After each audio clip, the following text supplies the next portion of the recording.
back in session after that brief break. And we will now move on to the consent calendar. All items listed on the consent calendar are considered routine. The calendar can be reenacted by one majority roll call vote for purposes of discussion. Anyone may have an item taken off of consent calendar and put back on their regular agenda. Does anyone have any items they would like to take off the consent calendar tonight? H. Okay, item H. Oh, I guess you get this. Anyone else? Is there a motion to approve items A through G? I'll make a motion to approve items A through G. Is there a second? Aye. Second. Second. Call the roll, please. Councilmember Guerra, Aye. Councilmember Avalos, Aye. Councilmember Trujillo, Aye. Mayor Pro Tem Franco, Aye. Mayor Robertson. Aye. Okay, item H. Oh, okay, well, Go ahead. oh, you allow me to go, okay. Yeah, I want to pull, actually two items. Check register, it's on page 60 in our deal here. And it's two of them, 73018, which is from the bottom up. It's, I was gonna have Isaac here, the Boy Scouts of America. Isaac, I'm sorry, which check number? check number, 73018. 73018, 18. yeah, on page 60. Yes. Your question? Yeah, now, that's, What's that from pertaining to?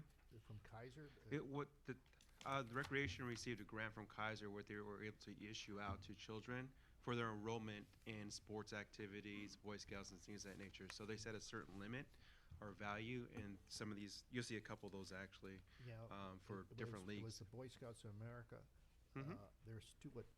So they had little kids that were enrolled into that program. Part of Oh, their okay. application fee All right. is that amount. Now, because we have two groups there in our Selma area Mhm. that are part of the Boy Scouts of America. I mean, two different groups.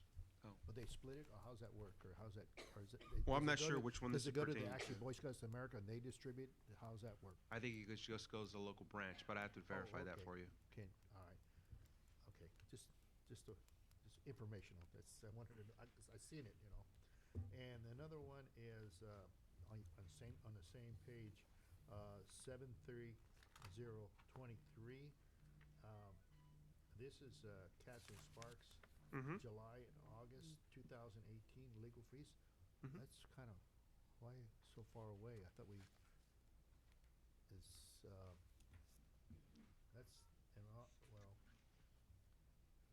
I thought, it's the first time I've seen it for a while, let's put it that way. Yeah, she has been getting caught up with the process. We actually received multiple invoices just this weekend from her, so she's starting now to get caught up and working through the process. The reason why I say that, I haven't, I haven't seen it for a while, you know what I mean? Mm-hmm. On the register, okay? Yeah. And when I looked at it, wow, I was kind of blown away a little bit. What number was that again? That was check number, on the page 60, 73023. Mm-hmm. Okay, it's cut off by the That was whole. for Yeah. 18,000, that was for 18,125.86. Yeah, it's for 2 months, and it's within our budget amount. Yeah. So we've been 'Cause averaging the reason around why 9,000. because I haven't seen it for a while, and I just wonder if they were getting paid, and they weren't getting paid, or what's going on there? They are getting paid and they are getting processed. Okay, I You'll just start make sure seeing she's more. getting paid over here, you know? I appreciate the concern, Councilmember. The So tur- it's within the budget? These amounts are within the budget, yes. Okay, okay, that's all I gotta, thank you, Isaac. Well, Anybody else have I any have a question. items? Page 59, Oh. item 72972, Gateway Engineering, for floral improvement. mhm. Is that for the past improvement we just completed, or are they looking to finish the engineering to finish floral and? That, I believe, was for the past improvement. Let me look into that to verify, because we are still doing the one that's right in front of, we're doing the engineering for the second piece.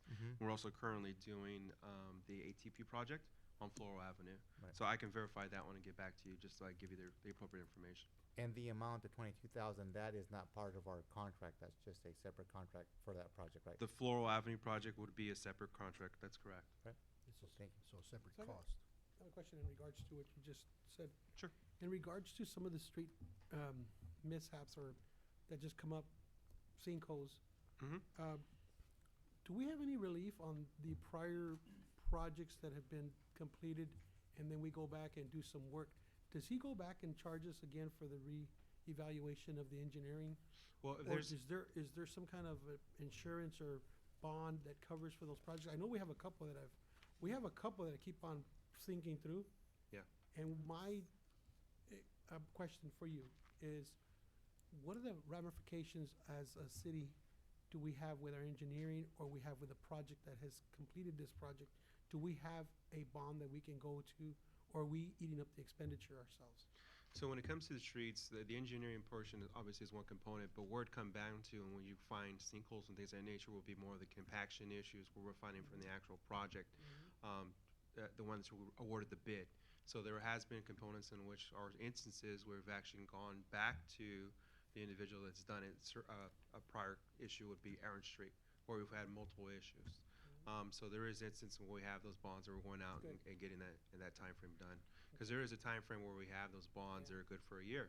So that's where we start pulling those bonds that we did have those issues. What happens when we go over the year? Then the bonds expire. So there's no way for us to internally look underneath it to see if the compaction is holding and things of that nature. So that's where you get into that issue. Now, if you have multiple, we can start trying to assess that, but we really try to keep it But out our in that engineering structure. is the one that's overseeing the project, correct? That's correct. They do oversee the projects. How many times have we had that happen? The sinkhole, That is sinkhole and our bond has expired? Is it- most of them are really old streets where Yeah. they haven't been a project. Okay, Major one is going to be the Aaron Street where we had the issue. cool. Sorry. Okay, And I have a think question that was too. a lawsuit too. I think there was an actual the Aaron lawsuit one? there, and there was, the terms of the lawsuit were time bound. Yeah. And I don't think they built anything in Yeah. after that, so. That's correct. The last issue we had with Aaron's was sewer issue. Yeah, The the- sewer Yeah. line on Aaron's was right. Storm line. It does happen in the sewer after. That's next. That's Yeah. when they did that. Sewer issue and SKF issue. Okay, I have a question. Check number 72947 on page 59. And my question is this July 3rd entertainment, and I noticed the amount for $1,200 for Dave Aguayo, and I saw the deposit on last month's receipt as well for the additional $1,200. Is this not a chamber event? It's actually a joint city chamber event. There's a component that the city takes care of.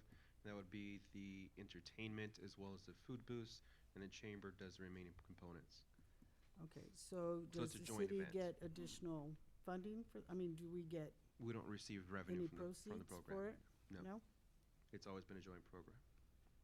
So the city spends some money, shares in the expenses, but not in the receipts. Correct. Okay. Okay, and then I have another question, page. Same page, or what, 59? No. Okay, page 61.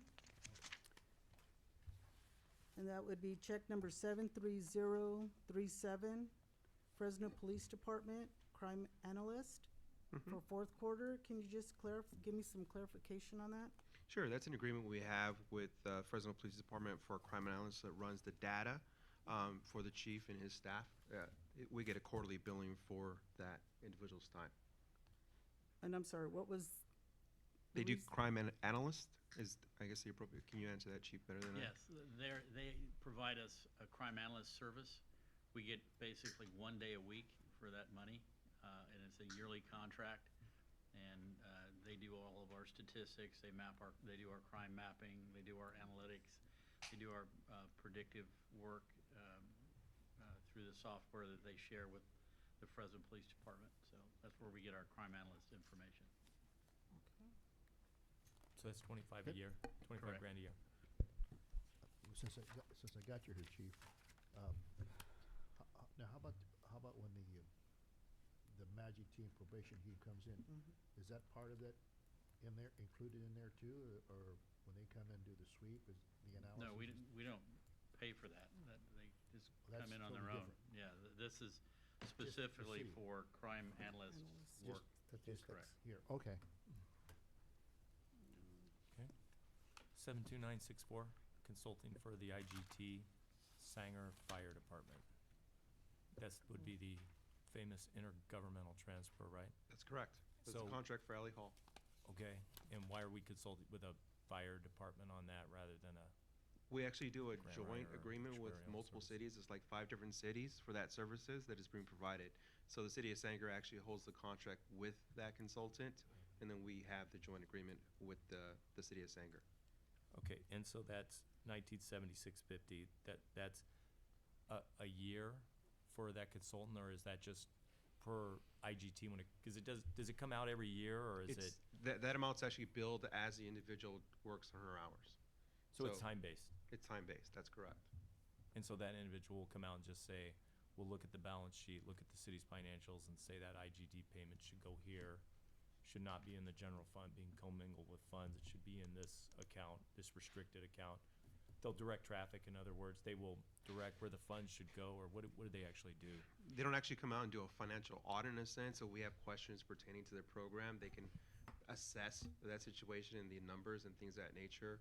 What they really do is work us through the document structure as in the program itself and monitor so that we can keep on track and get the agreements in place with the state and So everybody it's really else. complex because it's retrospective and it's almost like keeping two sets of books, you know, one for what you get and then one for what gets reconciled a couple years later. So it seems like there's a lot to it. Do they help with that too, or is that simply? The an accounting financial exercise? assessment was done, when I did it last time, was done by myself in the finance department. I did review it with Ally Hall, and she saw no reason why there would be an issue with it. Okay, so Ally Hall's the actual person doing it. That's We're just correct. kind of we're just going along with City of Sanger Fire Department and three other fire departments. It's a total of 5 cities, I want to say. Dinuba, Kingsburg, Sequoia, maybe even Kalinga. Waldeck, Kalinga. Clean as well. Thank you. I'm sorry, I have one more. Sure. 72975 What page is for that? the floral, oh, page 59. 59? Okay. The Floral Avenue Lighting Project for 16,800. Yeah, that's to finish the lights off for that first phase of the Floral Avenue project itself. Is that for signal? That was the Street lights itself. Starbucks? Oh, street lights, but not Mhm. the signal light. No, not the signal lights, just Cobra heads. Go Reds. Okay. Any of that floral covered under the SB1, under the transportation? Floral is all Measure C. SB1's currently still accumulating. We have not utilized SB1 yet. And that next project is Nebraska? Is that what it's accumulating? That's for one of the right now? projects on the list itself, yes. About $500,000 is what the city gets. The per last year time I for- looked, we currently had about 520,000 in the fund. So You're we have not accruing for utilized that- any of it. For that next project? Yeah, that's well needed. That one's well needed. Oh, have a gosh, Nebraska's needed. Sure. Number 73060, Quadnoff, that's May through July. The only question I have, is it within budget, or is it because they just started with us, and is that kind of I'm sorry, for which one again? for 73060 73060. on page 61, on-call planning? Okay. So that is they are new. I did look at the assessment as to what their billings have been looking like. They've been averaging around 11, 12,000. I think there's a second one on here as well that's pretty close to that. I think one was 12, one was 11. So that's what our amount's been coming out to be. And that's within the budget? It is within budget. We budgeted for the full scope because they have a set schedule, Yeah. so we know what that budget amount must be. Just asking. Yeah, that's why you see our professional services within the planning department bulked up a lot more than it has been in the past. And then finally, the successor agency, 104, page 63, the USDA development loan. Was that to close out that loan? Is that done now? or USDA? No, that's to continue to go. We still have quite a few years on that one. Several years to go on that one? Mm-hmm. Those are typically low interest loans That's from correct. the USDA that we pay back over time. That's correct. Okay, with that, is there a motion to approve item H? I make a motion. Is there a second? Call the roll, please.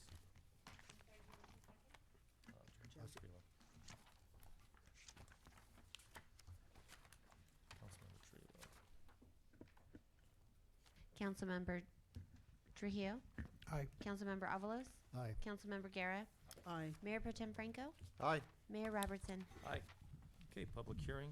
First item tonight is a public hearing to receive community input regarding district boundaries for district-based elections pursuant to Elections Code Section 10010. Hello? Thank Thank you. My name is Shalise Tilton. I'm representative of National Demographics Corporation.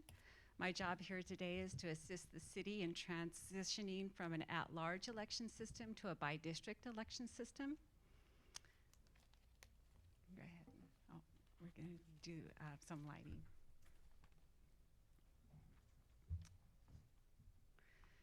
On July 15th, the city adopted a resolution of intention to transition to a system where the city would be divided into 5 equal districts, and from that point forward, those who are running for council would need to reside in one of those districts and would only be voted upon by the residents who live within those district boundaries. So the city is not alone in this endeavor. Since the California Voting Rights Act was put into place in 2003, there's been over 400 cities, school districts, and other agencies that have had transition to a by-district system as a result of the California Voting Rights Act. So the California Voting Rights Act is unique to the state of California. It was based on the Federal Voting Rights Act. It's actually a very short act. If you ever wanted to look it up, it's in Election Code 14025. And it only applies to at-large election systems. So once the city transitions to a by-district system, the city would no longer be vulnerable to a lawsuit. We are seeing all these lawsuits against cities because it's very easy to sue a city. In the past, before this law was into effect, a city could be sued under federal law, and what the California Voting Rights Act did was took that federal law and kind of lowered the bar. So they made it easier to sue a city and to prove that the city had an election system that impaired the ability of a protected class group to elect candidates of its choice. On the screen right now, we're showing just a snapshot of the various cities that were sued. On the right-hand side are settlements. So all of those cities on the right-hand side, the dollar amounts you see, only Palmdale, Santa Clara, and Modesto actually went to court. The rest all settled. So you can see even settlements were costing in the millions of dollars for cities to transition. Those dollar amounts don't include the amounts paid to their own legal counsel. So it's very costly, these lawsuits, and in all cases, the plaintiffs recover their fees. We just are learning from Santa Monica that the plaintiff is requesting $22 million on their half, and that doesn't count the amount of money that Santa Monica paid for their attorneys to try to fight the lawsuit. It's very difficult to win one of these lawsuits. No city has prevailed. Every city has either voluntarily under a settlement changed their election system, or a judge has required them to change their election system. Selma has not received a threat of lawsuit to date, my understanding. So that's good news because you automatically have saved yourself $30,000. What the law did is they saw all these dollar amounts that the cities had to pay, and so they changed the law and said, okay, this is ridiculous. These small jurisdictions, small districts, small water districts, small school districts, small cities were being forced to settle in amounts near $1 million. And so what the legislature did is said, we'll put a process in place that allows you to voluntarily convert to a by-district system and cap your legal expenses at $30,000 if a plaintiff has given you a threat letter. So you've not received a threat letter, you've dodged that bullet, so you've saved $30,000, and provided that you do proceed forward with the process, make the transition now within 90 days of your adopting that resolution of intention, then the city transfers to a by-district system and avoids any expense to potential plaintiffs or threatened plaintiffs. So as you've already began the process on July 15th, the law spells out a number of steps that have to take place. There are a total of 5 hearings. So there are 2 hearings. Tonight is the first of a public hearing that must be held before you can even discuss specific maps. So it gets a little frustrating because you can't talk about maps at this public hearing or your public hearing on August 12th. But my job today is to hear what makes sense for your community. We want to get input from you on communities that should be kept together, maybe communities that should have a number of districts touch their boundaries, and I'll explain that as we go further into it. On the 26th, we will release draft maps. They'll be posted on the city's website. And then on the 3rd and the 16th, the council will be able to deliberate on those maps and ultimately choose a map that makes sense for this community, with the final adoption being October 7th. So the first of the elections will be held in 2020 for 3 seats, and then the other 2 would be in 2022. What's kind of odd about the timing of this is that we are going to have a census in 2020, so we'll need to adjust the boundaries in 2021. You can go ahead and advance to the next slide. So I mentioned the federal law. So once you transition to by-districts, you're no longer you no longer have exposure to a lawsuit under the California Voting Rights Act, but we do want to make sure that we avoid exposure to a federal Voting Rights Act. So on the left-hand side of the screen, those requirements are that we have equal population balance. So we have to take the census data population. The last census data population numbers that we have are 2010, so we realize that Selma has changed in the last 10 years. So those population numbers will have grown, but we must use those 2010 census data. The other requirements of the federal law is that race cannot be the predominant or only factor in drawing these boundaries. So we must take into consideration communities of interest. That will be our focus when we're drawing the boundaries. What makes sense to keep neighborhoods together? So that's when we're talking about no racial gerrymandering. When they're talking about racial gerrymandering, they're talking about drawing boundaries that are so obscure, then there's the only explanation for those boundaries are race, and there's no other explanation as to why it was drawn that way. The other requirement of the Federal Voting Rights Act is that if you can achieve a certain number of districts with a 50% or more citizen voting age population in any of your protected class groups, in this case would be your Latino protected class groups, then we must draw those districts. You have such a high percentage of your Latino population, you'll probably have several districts that are over 50% majority of the citizen voting age population. When I'm mentioning citizen voting age population, those are US citizens who are 18 years of age. So you'll hear that terminology used as we go throughout the process. So there's 2 separate sets of population that we're using. The first one I mentioned when we divide it into equal population, that's total people, babies, citizens, non-citizens, total population. That's only used for getting the right number of people in each of the 5 districts. So for Selma, I think each of the districts is going to be about 4,744 for each of the 5 districts. But when we're talking citizen voting age population, this is the number that the courts will look at to determine the strength of your districts and not diluting the voting strength of your protected class groups.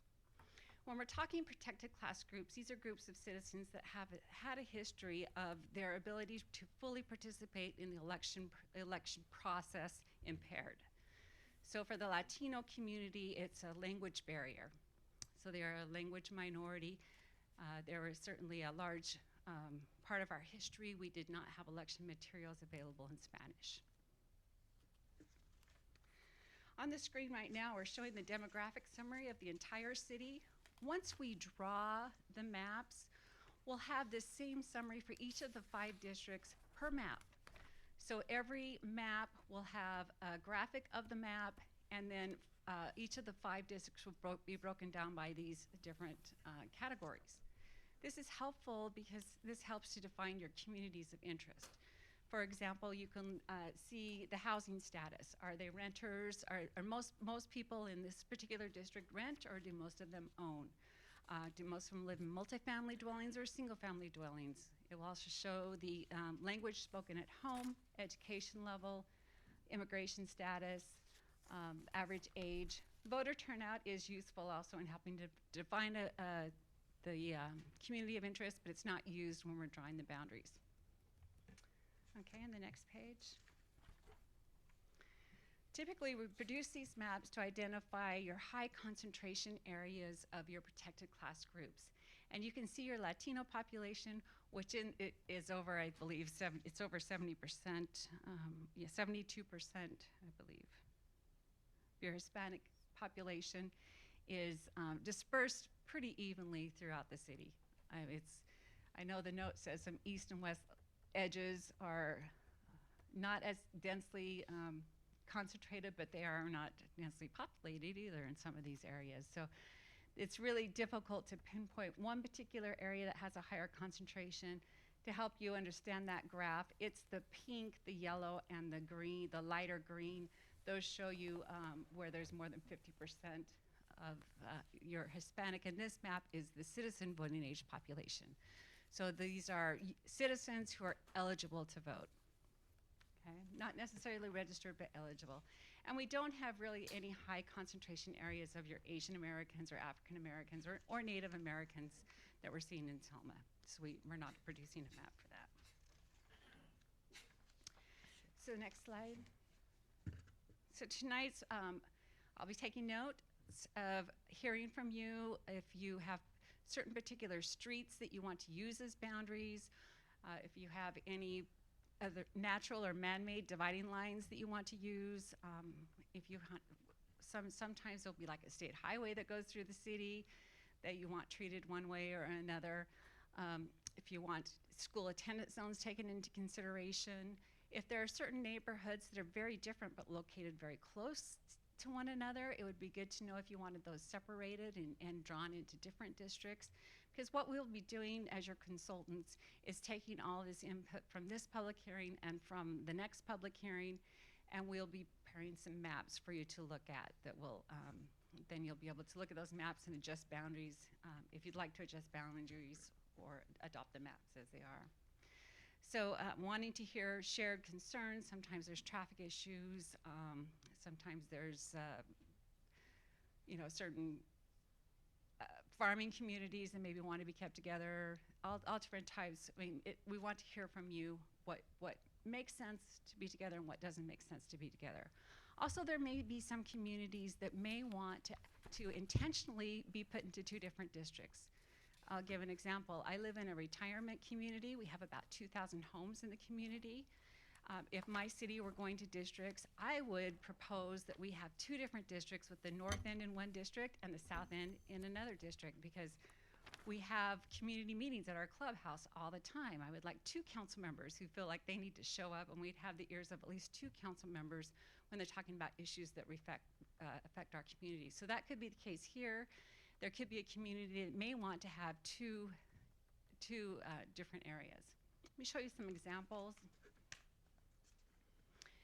These are the first 2, Compton and Glendale Unified. These are actually just plain, normal, compact districts with no particular policy direction to draw them any other way than just get it as compact as possible. You can see that it's always lines are not always going to be perfect. They're not always going to be perfect square because density of population is in different areas. Also, we must use the geography of the federal census, the way that they've drawn your census blocks. So you can think of a census block, there are some areas of your town where you have perfectly square blocks. That would typically be one census block. But most areas in Selma are not perfectly square. So sometimes you'll have a very large census block and that cannot be divided. So when we draw the maps, that's why you get kind of some funny lines, and you'll see that when we draw your maps. You'll say, why does this go all the way up here and not straight across? Well, it's because that's the geography of that particular census block. Next slide. So these maps are representations of direction, policy direction either given by either the council or the school board to say we want to achieve multiple representation for certain communities of interest. Pasadena, Colorado Boulevard. Colorado Boulevard happens to be where the Rose Parade goes down, but at the time when they drew the maps, it was going under major redevelopment, and it's a major retail, restaurant, entertainment area for the city. So they wanted each of the districts to touch Colorado Boulevard so that each council member would feel like they had a stake in the redevelopment of Colorado Boulevard. Some people attribute the success of Colorado Boulevard to that configuration. South Pasadena was a little bit different. They wanted a cross-section of each of the various neighborhoods. So they definitely had defined neighborhoods that were in the north, central, and south part of their city. So they did kind of vertical lines to do a full cross-section for each of the council districts. Central Unified, I believe it's Fresno. What they felt was they had the upper northeast part of their boundaries is very populated, and then the lower southwest part of their boundaries is farmland. So they wanted to have each district have a little bit of the urban area and a little bit of the rural area. So you see kind of these span-shaped out district lines. So all these three ways, or however way that the city decides to do it, are all acceptable. So say if you have a major economic area and you want to have multiple representatives, if you give us that direction, we'll be producing one of those options that gives, say you have the downtown area and you want it to have 2 or 3 or all 5 districts touch that area. Those are the types of things that I'm going to be taking notes on today. Okay? So at this point, as I mentioned, I'll be listening to find out what your communities of interest are. If you prefer to have a neighborhood divided, as I mentioned, my particular neighborhood, if you have ones that you'd like to look at maps that would provide that option, and what other factors should be considered when drafting the maps. And I'll be happy to answer questions now or after the public hearing. It's your pleasure. Council have any questions? With that, Mr. we'll open the public. We'll open this meeting to the public since it's a public hearing. Would anyone like to weigh in on districting and have input on the mapping at this point? Okay. Okay, with that, we'll bring it back. Does council have any questions or input at this point? I do have a question. Can we, in terms of mapping, we can't have proposed maps up here, but can we have a map of Selma, maybe for the next public hearing, where we can actually look at Selma, give us a visual Yes. of what we're talking about? Of the community. Existing, Yes. without it mapped, just so we can visualize the streets, Mm-hmm. and the public can visualize it and have suggestions. Yeah. And if you already have, some cities have maps that have defined particular neighborhoods. I'm not sure if Selma has that. I know Nextdoor has, the Nextdoor app has kind of defined neighborhoods, but lots of times Nextdoor doesn't even match what you define your city as. But if you have a neighborhood map, that's also useful for us to have if it's important to you to keep like neighborhoods together, if they're very defined boundaries. Not all cities have very defined boundaries for certain neighborhood areas. So each council member, it makes sense that in there are certain areas that council members should have representation in, but it still goes by population too, right? I mean, Yes. if you're a council member and you have just a little piece of an area, it might not, be as intensive in terms of the voter reflection as other areas. So is there a need to make sure that the population for each council member is similar in those important areas where there's overlap? Each council member should have the same number of voters and citizens that they represent in those For a certain districts? sub-area? For a You certain could sub-area? give that direction. We could try to accomplish that. Sometimes that's not always possible, but if that's certainly a direction, say you have very populated residential area and you want it divided between, or shared between 2 districts, but you want the more populated area to be evenly divided, we could definitely shoot for that. I think it makes sense, just, the more equitably and evenly that it's They distributed. will all end up with the same number of people. Each district has to have the same number of people. Each is district that will right? have the same number of people. They'll just 4,677 be or something. If it's Spread out. consolidated, it's a smaller district, but the big one will have. But if you do the long fingers that kind of cut through each section of town where everybody has a piece, then it just kind of goes by the number of population within those different sections. Is that right? Mhm.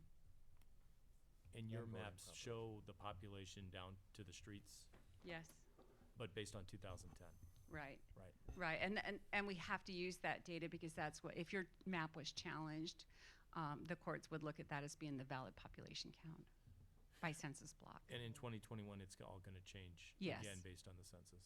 Okay. Mhm.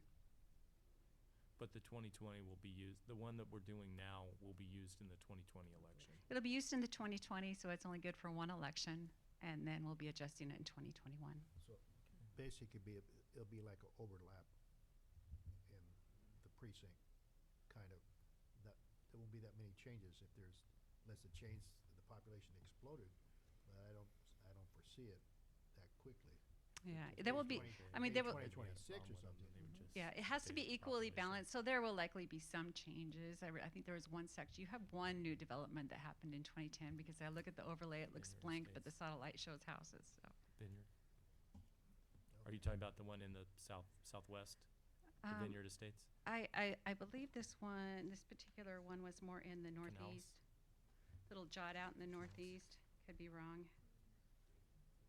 Which one is it? Oh, Raven? Wow, 2010. I didn't analyze it very closely, but Yeah, that does go back. Okay. It's been a while since we built. Yeah, since Raven built. Anyone else? Okay, with that, we'll close the public hearing, bring it back to council. And we'll see you, I guess, in a couple of weeks then. Yeah. For the next meeting. Did you have anything She's looking else? for that our you- input, I think. yeah, did you and want more input?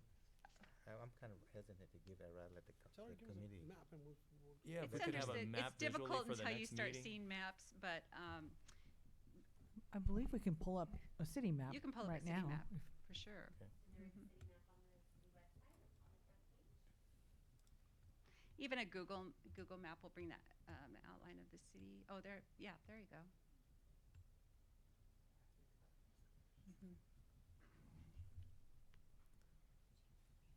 Some of the Yeah, things that we're And looking with that, we'll for, reopen the public hearing, so anybody can have sometimes input we, at this point. I hear things like, we want to use the freeway as a dividing line, and then I'll get another city saying, we don't want to use the freeway as a dividing line. They already feel separated. We want districts to cross over the freeway. Or we want to make sure that this certain corridor that's state operate or state owned has more than one district representative because they're having issues with maintenance on that and want to make sure that there's several council members that have a close stake in that particular street. Or there's a certain area that is being developed or All right, growing. so it's Floral and McCall. I mean, those are the two cross streets, you know, so. So Floral and McCall are our main East, thoroughfares. west, main arteries, north, south. But I would like to get more input from people in terms of, you know, what's important to them. Certainly downtown, you know, Second Street, High Street, First, Second, and Third, Front That- Street. the That heart of area, downtown. it'd be nice for everybody to have a piece of that, you know, so that we can all work on that revitalization of downtown, have an interest in that. In terms of residents, though, there are not a lot of residents downtown at this point. Now, for your downtown, do you have clearly defined boundaries? We could work with staff to get those boundaries, or is it Well, pretty subjective? I'm sure we can work on that, right? We don't have a specific plan with exactly those boundaries, but I mean, I think first, second, third, we can give you some of the main area and point that out, certainly. Okay, so you would like to see one map that has multiple representation, at least touching the downtown, that may spread out and capture the other populations. I think that'd be important, Okay, because that's an area that's kind of the heart of the business district in downtown. And it's an area where the city is moving towards revitalization. okay. What about Whitson, Golden State Corridor? Absolutely. What is it? Woodson? As another main corridor through town that, you The know, old maybe- highway, Woodson Avenue is old Highway 99. And when you're thinking about Woodson as a main corridor, would it make sense to use that as a boundary line, or would you want multiple districts touching that boundary line, or would you want a crossover so that it? What's important to you? Woodson or McCall? I mean, it just depends on what the population would be. Here, wait, I- McCall. You know, see, Scott, you know, I'll be honest with you, Scott, I don't mind, you know, honestly, I don't mind. We've been doing this at large. I don't mind crossing, you know, freeways or Golden State to make it work, you know, to make it balance work. More for all of inclusive. us. Inclusive, all of us, you know. So you don't mind it extending Yeah. east-west, I don't mind, you know, Crossing over. crossing Yeah. over 99. yeah, Yeah, I mean, to go to the west side, I mean, I think it's important that we all have a part of the city. You know, the one Yeah. thing I've heard that's that way everybody's, you know, Guys are a being piece of heard. everything, you know what I mean? the transition to districts have been Yeah. tough for cities where people go into districts and then just fight for their own district and kind of ignore the whole city. I don't think anybody wants that. And we're still part of the same city. Bob, can you get a microphone or come up so we can get you on the The people on video the so we can hear you? online can't hear. Just a question regarding districting. Just because you're elected in one district doesn't mean you don't vote on the entire city operation. That's correct. Right. So if there are issues downtown, all 5 of you are gonna vote for those issues downtown. You just want to elect somebody that you know has a home or business in those areas, not that you no Have to. longer. You no longer. See, I told you I didn't need Just my. start over. Didn't tell. Repeat. We You, got your you point, no though. longer not representing downtown as a So you're group. saying once you get into office, you were like, you oversee the operations of the entire city. That's Rather right. than just that of your Right. district. And I don't think when there's a little confusion, it doesn't mean that you have 2 representatives elected from a district, but 2 representatives that share a district. Yeah, and they actually don't share the district. But so- the boundary Goes lines through the same neighborhood. up, that Like one may, I mean, they're first, second, elected third. from a district, You could cut but they between still second. may be one on this side of the road and one's on that side of the road. But they So represent. your the- boundary line would go down the road, Right. and the north people would vote on, for one council member who lives in the north part, and then the south people would vote on one council member who lives in the south. Isn't that the way it works? Yeah, but maybe that whole community thinks of themselves as being Yep. one. I mean, So- right now, none of us touch downtown anyway, and we all care about it, so. So, I feel like what Bob said, I don't think it's maybe down to that critical that we all have to touch downtown. so I have a question in regards to, you're asking us to give you some input in order for you to come back with the next hearing and give us some framework of what the community can start discussing? Or are you asking us to come down to what we feel? Because to me, I could look at this map and say, cut Golden State, and everybody on the west side of Golden State, that's a district, and go down Floral, and there's a district, and, I mean, it's kind of, Just it's already broken up. You guys presented it to us one time. So, I mean, that's the way I see it. Could you bring multiple facets of example. district examples, and we could kind of Yes, pinpoint? so we'll give you likely around 3, maybe 4 maps for you to look at. And if you would like a map that has its own district being west of the freeway, then we would give just that saying direction. that. Or if you want to see a map that has multiple districts that extend west of the freeway. So that's what I'm here to hear about. If you would like one that just has a district that's solely west of the freeway, then Well, I could not state that not knowing the population of the west and the east we would side. balance it out. No, Yeah, that's what I mean. we you know would what I mean? balance it out. So what I'm We'll only asking- show you legal maps, right? Yeah, what I'm asking is, that that's what you're asking from us, because in the next public hearing, you'll be translating that to the public, and they'll be able to give their input, and we'll be framing that way. Is that correct? Right, so the next public hearing will be very similar to this one. It's, and frankly, it's hard to get the public involved until they start seeing maps. When they start seeing maps, then they get a little bit more It's here interested. to visualize that. Yeah, it's difficult with the law, and it's Different strange that the, alternatives with that the long law's fingers, written long this east way, and but west, where And we one touch just broken out downtown, where we evenly. don't touch downtown. Because we've got 2 different opinions here about downtown. I think we should all have a piece Please. of downtown, and Okay. the council member doesn't, so we should see alternatives on right, that. we'll But present an yeah, option that does, an option that doesn't, and Mhm. maybe a map that has multiple districts that cross over the freeway, and then a map that maybe has a dominant district on the west side of the freeway. And think one that just would be good. purely just broken out just by population, like the traditional style where you just, you know, She's I gonna think, do 4 of them, so. yeah. She could do that. Yeah, we could do one that has A little more quadrants and a linear. central, Or circular. Yeah, just more. north, south, More east, just west, like and a cookie cutter, central like a district. pie. Okay. Okay, sounds good. All right, thank you. Thank you. Mhm. That will, that was not an action, is that an action? So with that, we'll close the public hearing, refer the matter back to council. This was an informational, or this was a public hearing with no action tonight. So with that, we will move on to item 3, which is consideration of a resolution confirming the annual refuse collection charges to be added to the 2019-20 Fresno County property tax roll. Mayor, council members, thank you. The item I have in front of you is for filing on the teeter program for the annual assessments. What you're looking at is part of our waste management contract. As part of their contract on an annual basis, they can have annual CPI. So the current CPI for the fiscal year they were going into for 1920 would be 3.5%.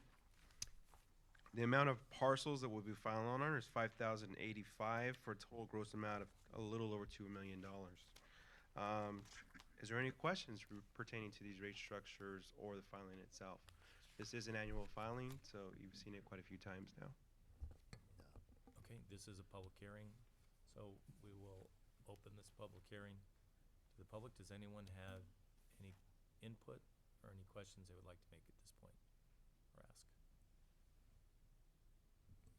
Mr. Mayor, if I may, prior to you closing the public hearing, if you could just ask staff if they've received any protests in this matter?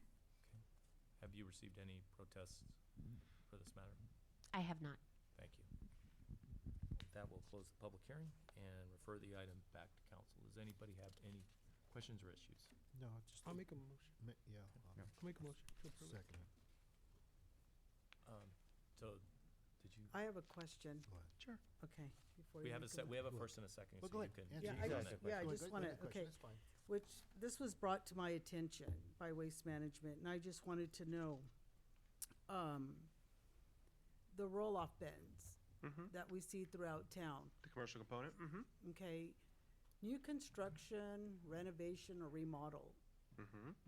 when someone comes in, let's just say a new business, and they get their permits, and they're saying, okay, here you go, you got a green light.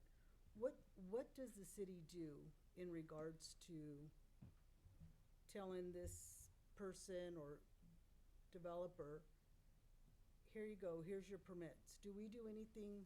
We do relay at that time that the permits are pulled, that there is a franchise agreement in place, that they are instructed to call waste management. Okay, do we give them anything, like, here's Waste Management's card, or a little phone number, or something just to let them know this is who we use? Because what I'm finding out, and I see it all the time, is throughout the city of Selma, I've noticed other bins from other companies. So we are losing revenue because we don't have a contract with those individuals. We have a contract with Waste Management. And I'm not trying to point fingers here, Isaac. I'm just trying to capture every premium that we can for the city. Correct. And I'm just looking for a better policy, maybe what we can do, and I'd kind of would like to make an appointment with you. Sure. To maybe you can walk me through it.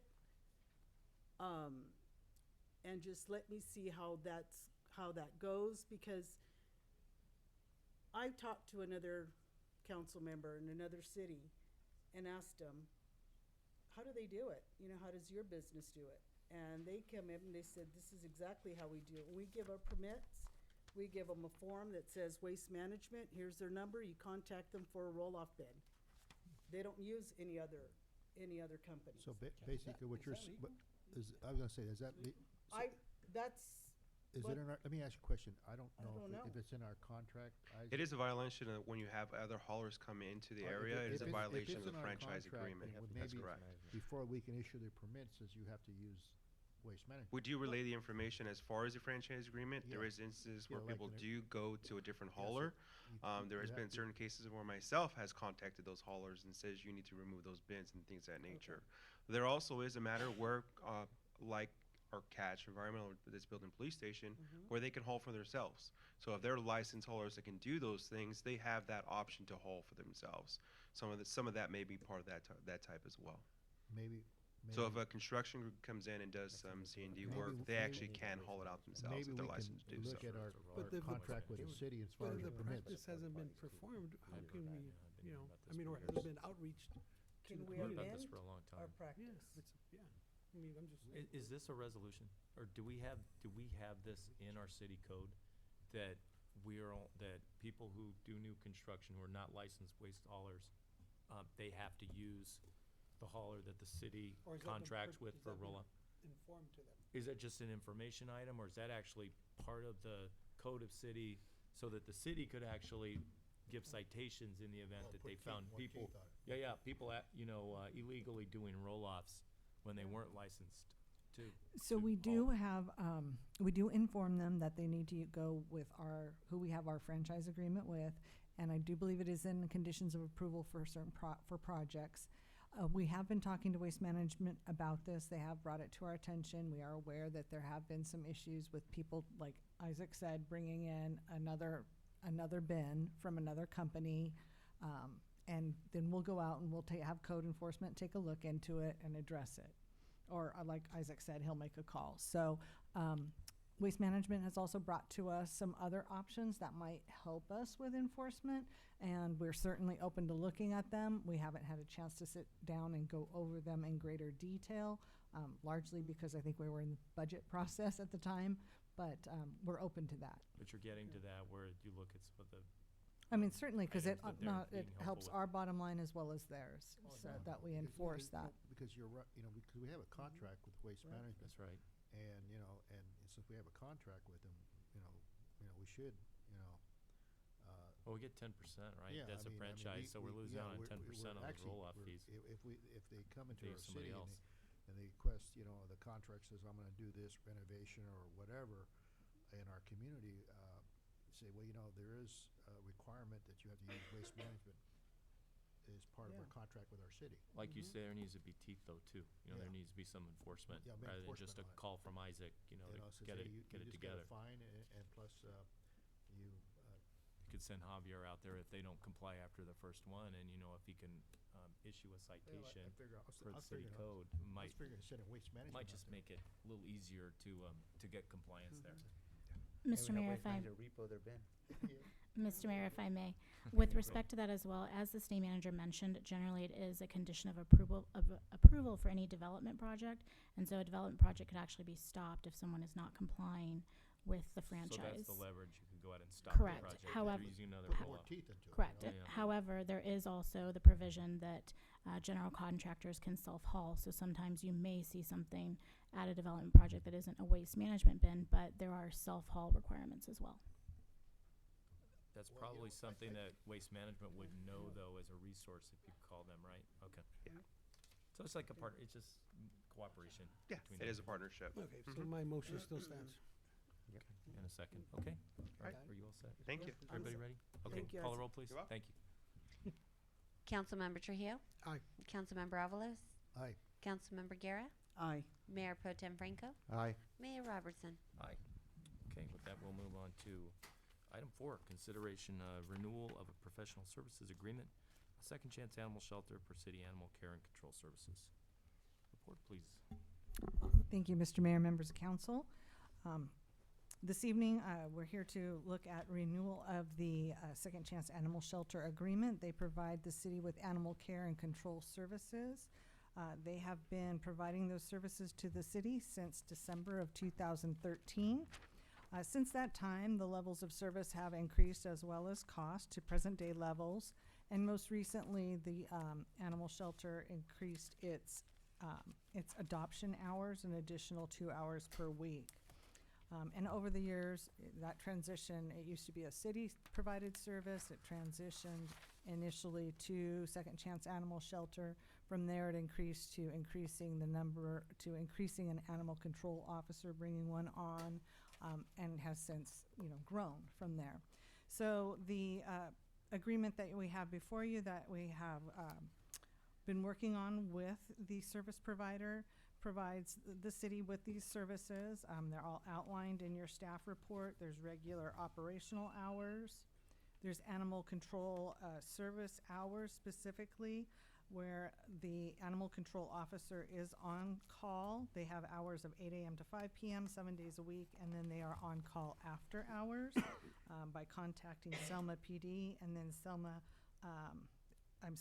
PD, folks call Selma PD, and then Selma PD contacts the animal control officers after hours. They have adoption and business hours that are defined in the contract, as well as hours for reclaiming animals. So all of these items are outlined clearly in the services agreement, as well as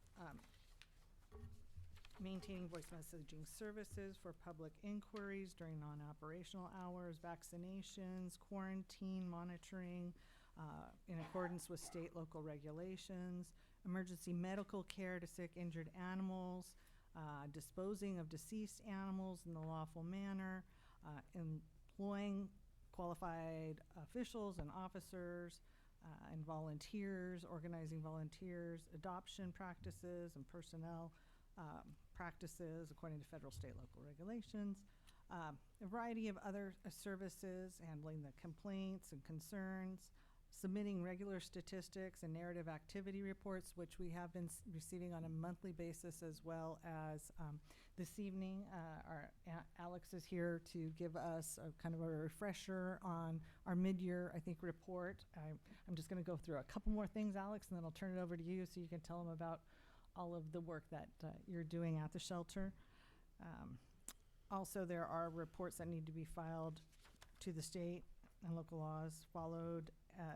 This contract also requires the employment of 2 qualified, trained animal control officers, as well as it goes into the 5 kennel technicians, which are also servicing the shelter, and maintaining the website to assist in owner reunification with stray animals. Adoption services would be provided, accepting animals that are surrendered at the shelter, and providing vaccination and microchip clinics no less than 3 times annually. In exchange for those services, the city agrees to pay the consultant a flat monthly fee of $7,925.80. Additionally, the city will reimburse the consultant up to $1,500 for spay-neuter services provided to dogs and cats. In the previous, that was $1,000 a year specifically towards dogs. This year it's been expanded. The city also does pay a monthly freezer use fee of $175 to the veterinary hospital for disposal of deceased animals. And then we do have certain leases with Cal Water.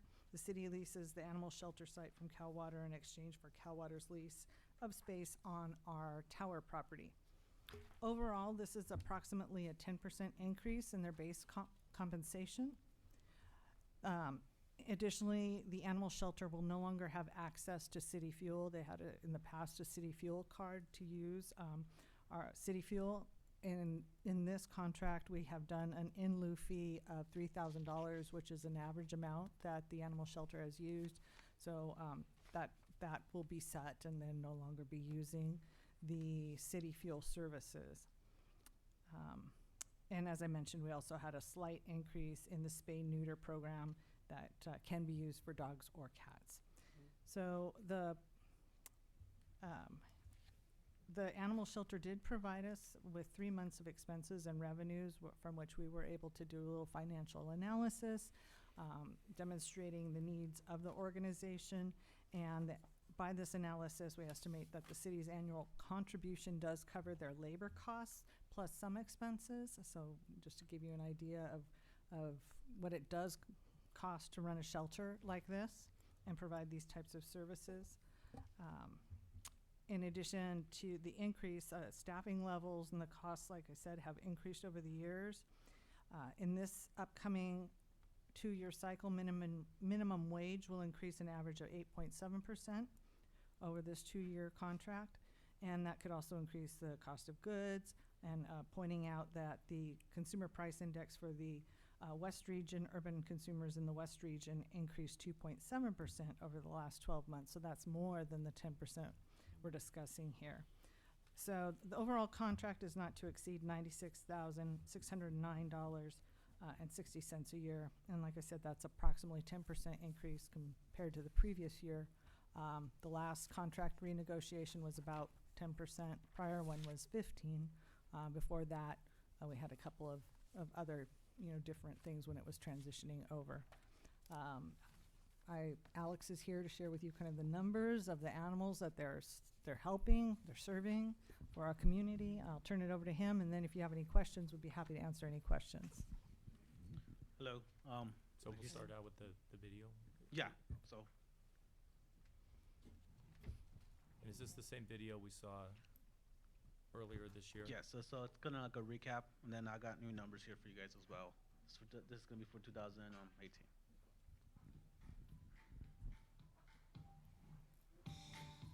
This report will be a review of the shelter's 2018 numbers in regard to animal intakes and outcomes. The intake numbers refers to the total number of times an animal is taken in, as some dogs are brought in several times. The unique numbers refers to each dog that is taken into the shelter.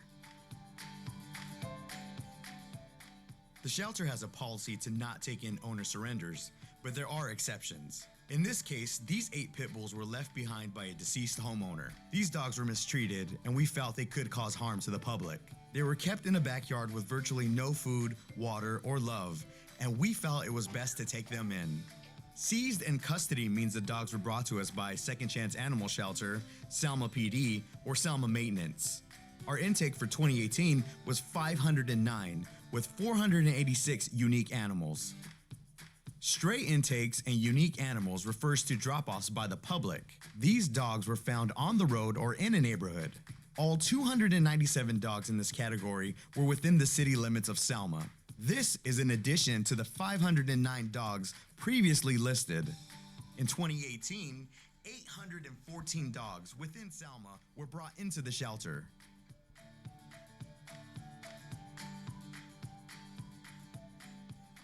Admin missing means 9 dogs were either stolen or escaped.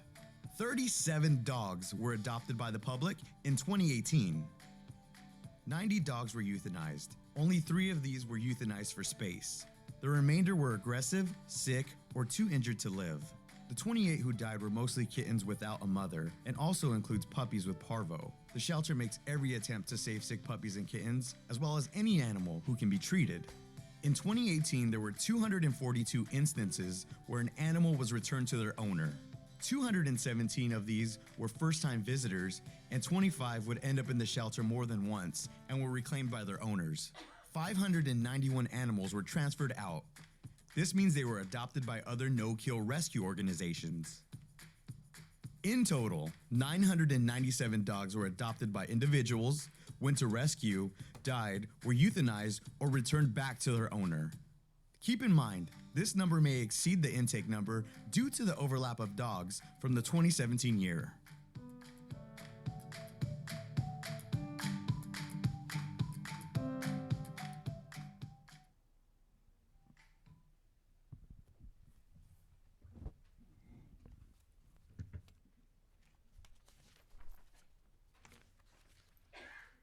Okay, so that was the numbers for last year, and I'm gonna have some new numbers starting the beginning of this year till July 31st. Do you want to pass those out? And these are year-end numbers, or the 2019 numbers? Fiscal year's in July. On the calendar. SCAS is on the calendar here. So these are current year numbers? Yeah, so it's gonna be Up to July. Pass it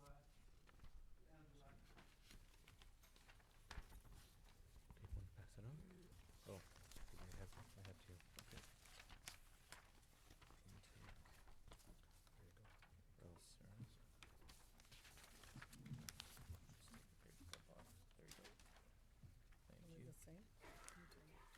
This is outcome, so they'll give guys that went out. Oh, do you guys have one?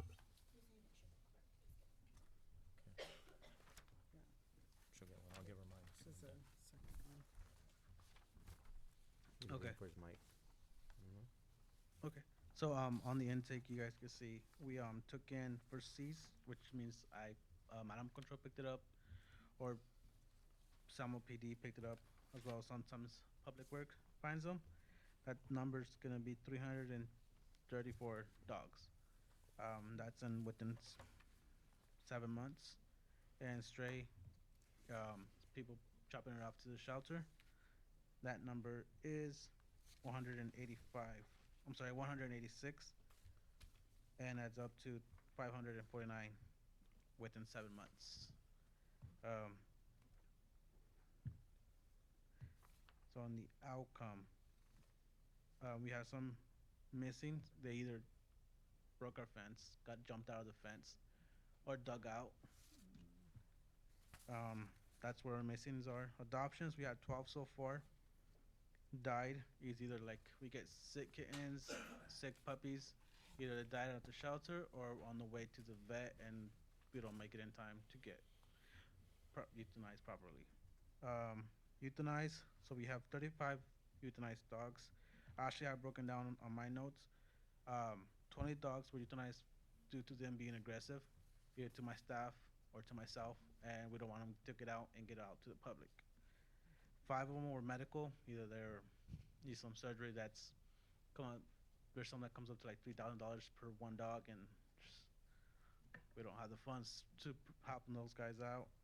5 were injured, either hit by a car or attacked by the dogs, so they had to be euthanized.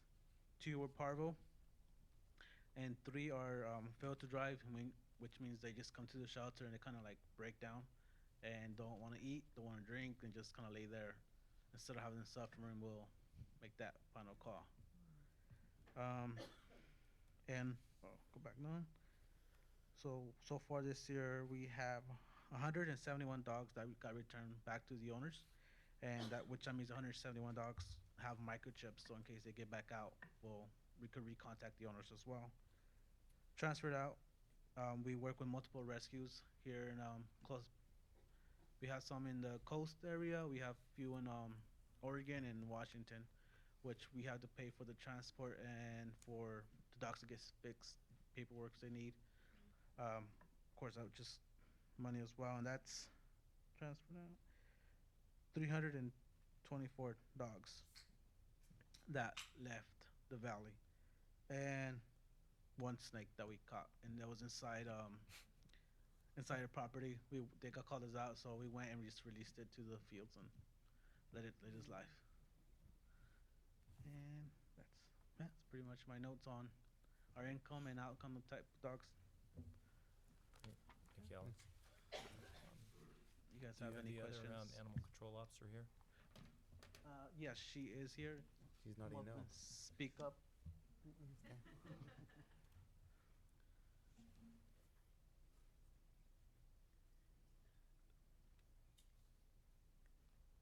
Hello, Hello.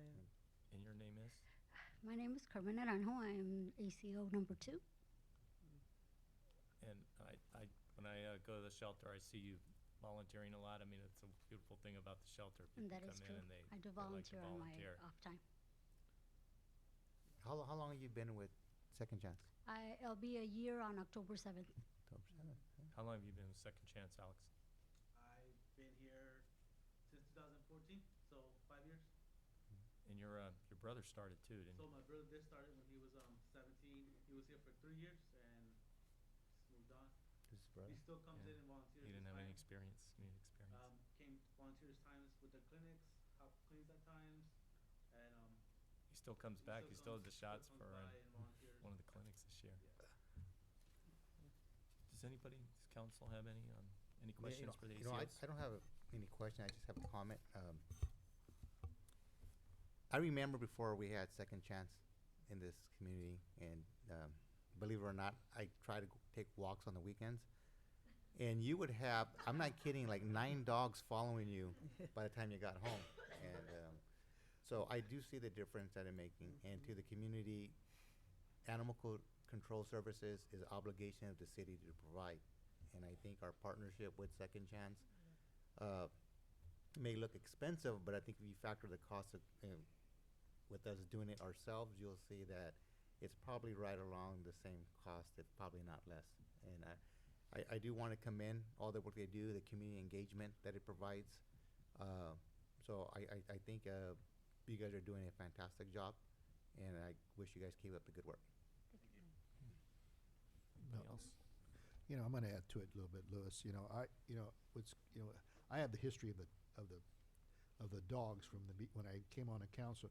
We had the shelter way out there on McCall, and it was very, it was like, how would I describe it? It'd be like, well, it'd be like when the Germans were putting in Jewish camps. You know, those poor little dogs.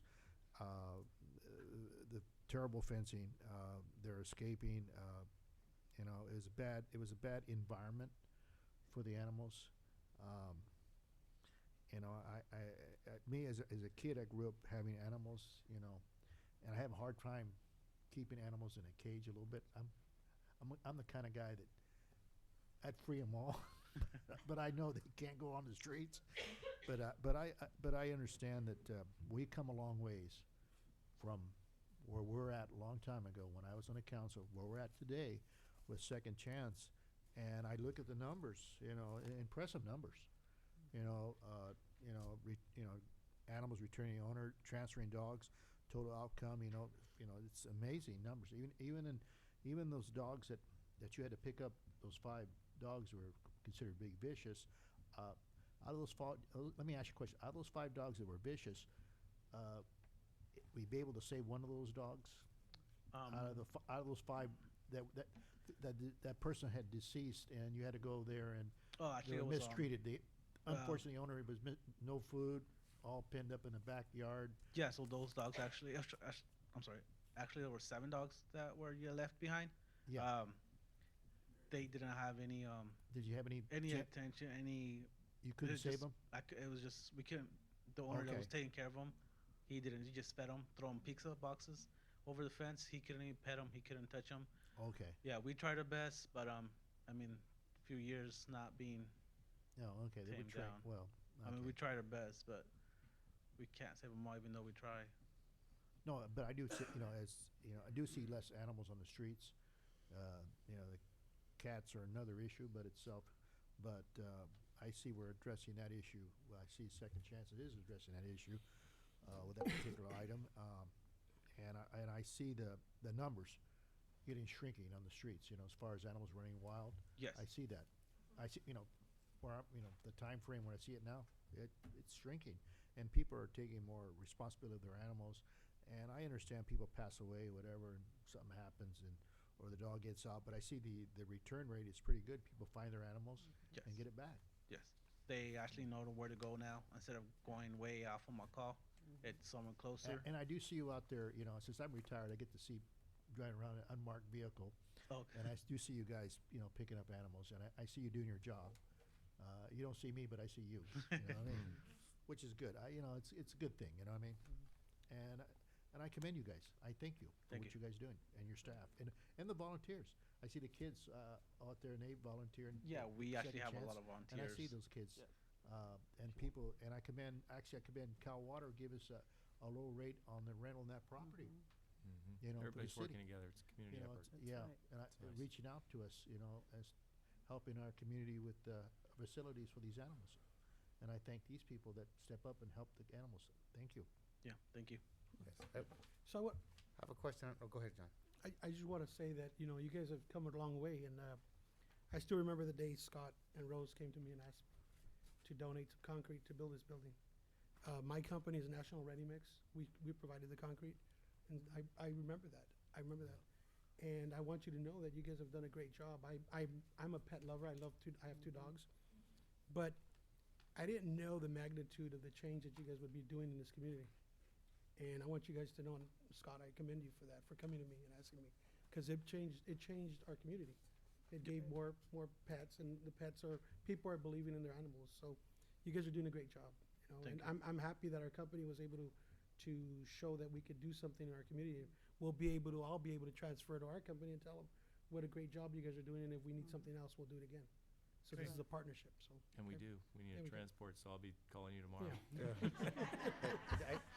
So I have a, No, thank you though. Thank you for those comments. I have a question just out of curiosity. I know you guys provide different type of services for our neighboring cities.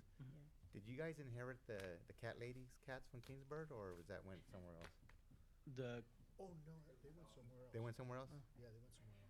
which from The lady in Kingsburg who Oh, had 300 cats. 600 cats or 2,000 cats in her She had house? 15. It She had was 15 dogs. 15 dogs and a dogs. few cats. We And did 12 cats. hold those guys as well. So we had 15 dogs coming at once to the Yeah. shelter. Yeah. Which of course that filled us up. But yeah, we dealt with them. Yes.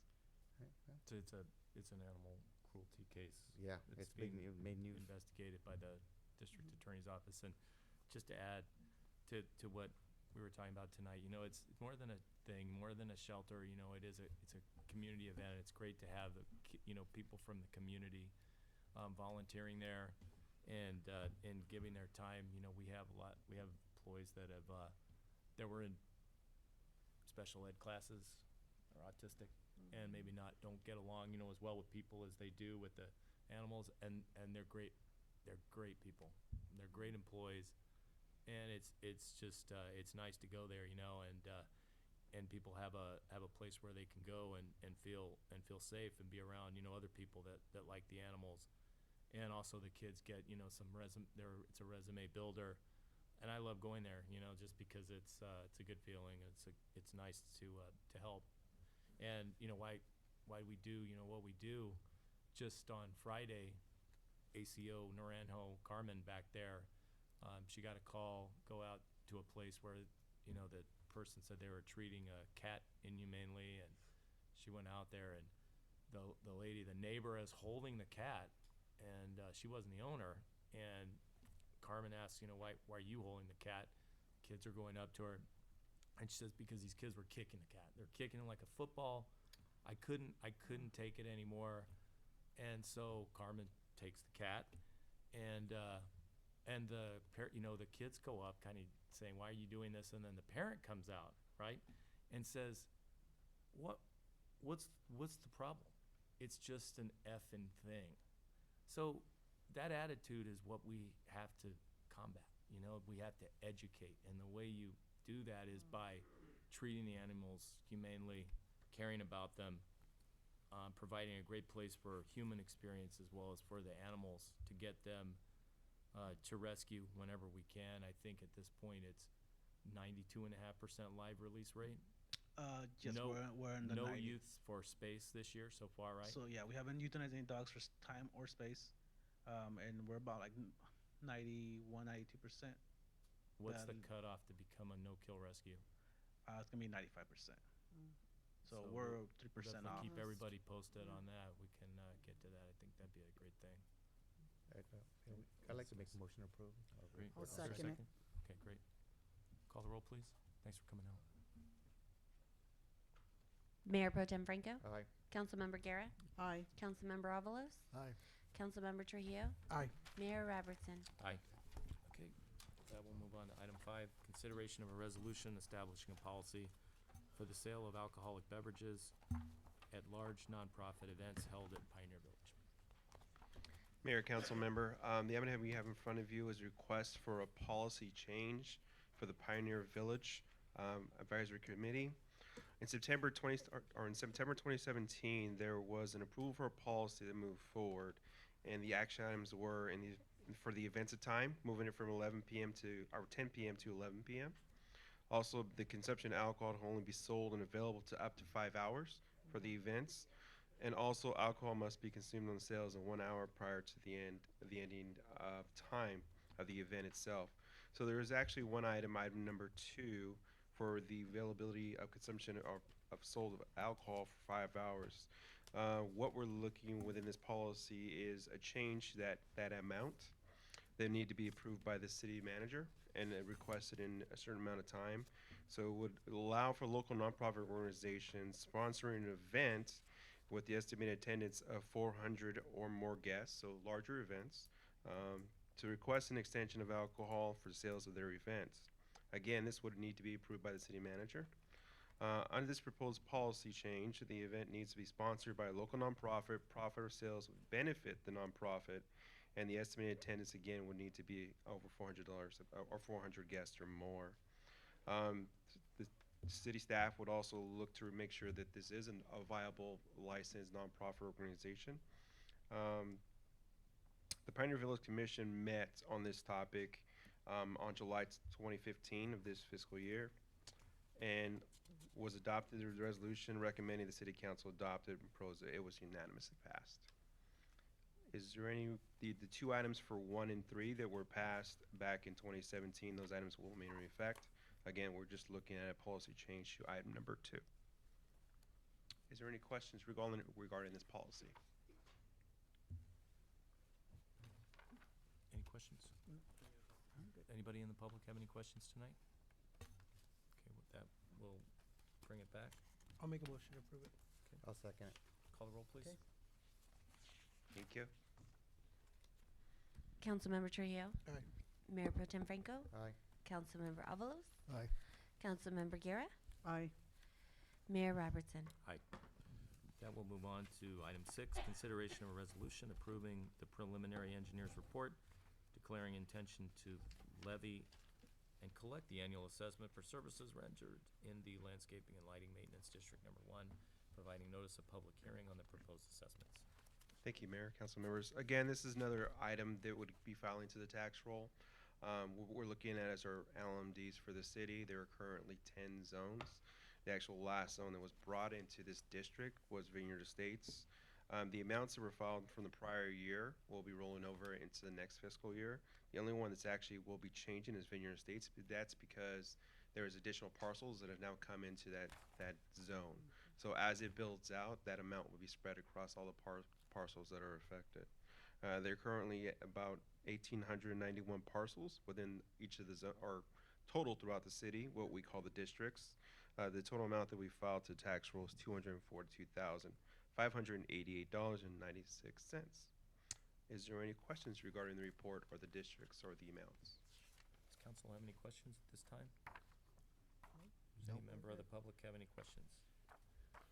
We'll bring it back. Is there a motion? I'll make a motion. I'll second. Okay, call the roll, please. Thank you. Councilmember Avalos. Aye. Councilmember Trujillo. Aye.